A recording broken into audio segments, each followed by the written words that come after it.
Hello दोस्तों, एक बार फिर से आप सभी लोगों का हमारे चैनल पे बहुत बहुत स्वागत है। दोस्तों, आज हम बात करने वाले हैं एक ऐसी कहानी की जो कि कहीं ना कहीं हमारे ज़िंदगी में ये गुज़रता है और हर लोग कहीं ना कहीं इसी बात को मान के अपने भी ज़िंदगी में हार मान लेते हैं।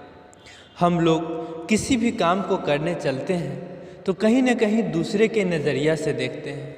हम उस काम को अच्छी तरीके से नहीं जान पाते और जैसा कि समाज के लोग कहते हैं, हम भी उसी बातों को मान के आगे बढ़ते हैं और उसमें असफल हो जाते हैं। आज दोस्तों हम आपसे बात करने वाले हैं एक ऐसी स्टोरी के बारे में, एक ऐसी कहानी के बारे में जिसे आप सुन के अपने ज़िंदगी को उस रास्ते पर ले जाके एक नया मुकाम हासिल कर सकते हैं।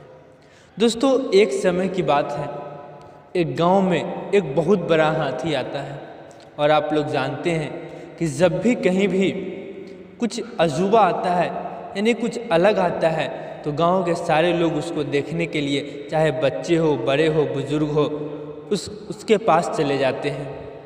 ठीक उसी तरीके से एक गांव में एक हाथी आता है।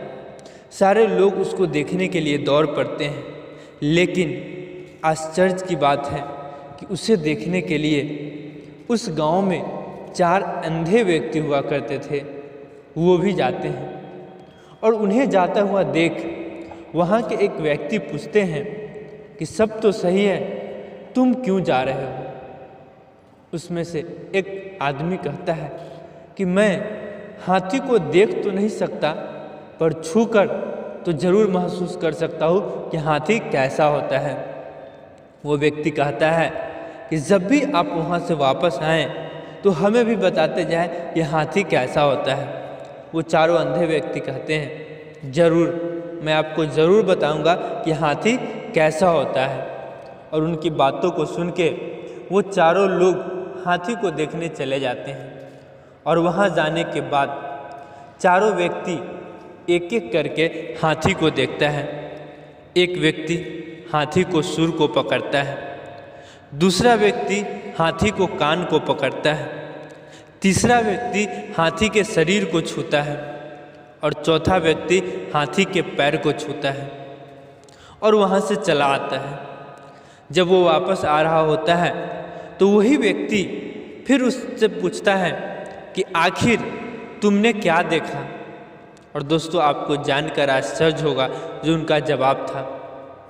उनका जवाब था, उसमें से एक ने कहा कि हाथी सूप की तरह होता है। क्या दोस्तों, हाथी सूप की तरह होता है? नहीं होता है। क्या वो व्यक्ति गलत थे?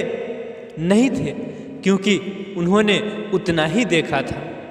जब दूसरा से पूछा गया कि हाथी कैसा होता है तो उन्होंने जवाब दिया कि हाथी मोटा सा पाइप की तरह होता है।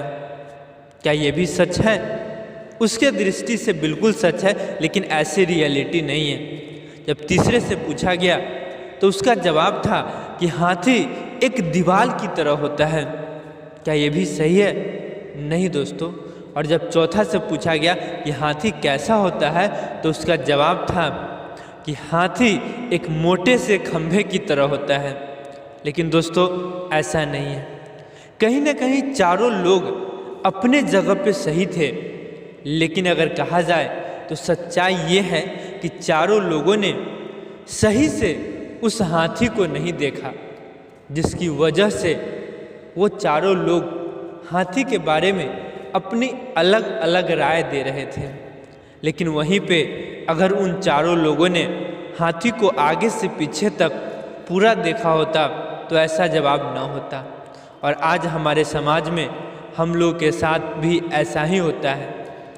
अगर कोई व्यक्ति हमें मिलता है तो वो जितना जानता है उतना ही उस चीज़ के बारे में बताता है और हम लोग उसकी बातों को मान के सच मान लेते हैं और उस चीज़ के बारे में, उस बिज़नेस के बारे में सोचना बंद कर देते हैं।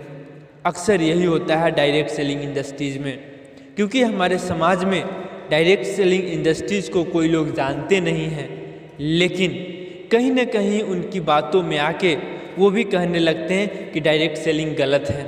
क्योंकि दोस्तों, आज अपने इंडिया में डायरेक्ट सेलिंग एक बहुत बड़ा इंडस्ट्रीज़ है, आज काफ़ी तेज़ी से ग्रो कर रहा है, लेकिन लोगों के नॉलेज न होने के कारण, लोगों की बातों को मान के लोग इसमें असफल होते जा रहे हैं।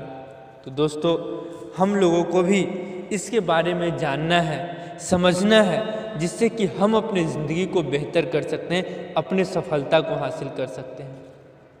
तो आज हम लोगों ने देखा कि किस तरीके से लोगों का सोच आज किसी भी सेक्टर में लोगों को असफलता की ओर लेकर जा रहा है। दोस्तों, ऐसे ही कहानी से जुड़े रहने के लिए, नई नई जानकारी के लिए आप हमारे चैनल को सब्सक्राइब करें। Thank you so much.